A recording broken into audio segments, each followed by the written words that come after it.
Τι είναι? Διάφορα ψάρια. Εδώ είναι μαρμελάδα κεράσι.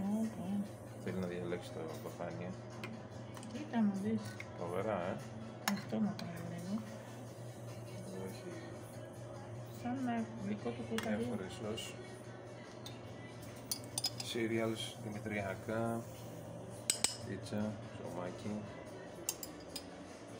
Φρικανιέρες εδώ. Επαγγελματικές.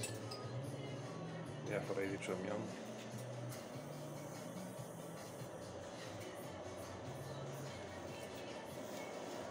Εδώ έχει τα τέτοια.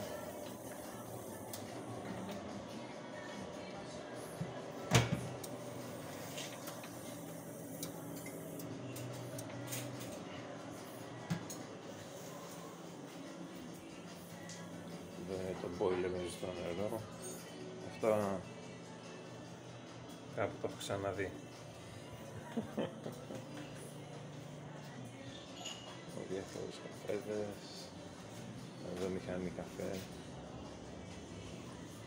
Παγκόσμιο.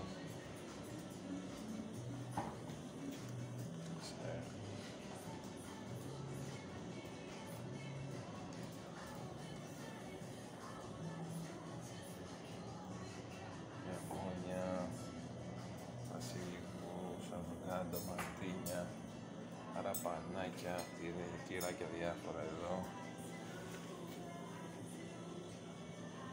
Τυράκια, εδώ είναι πατέ από χοιρινό,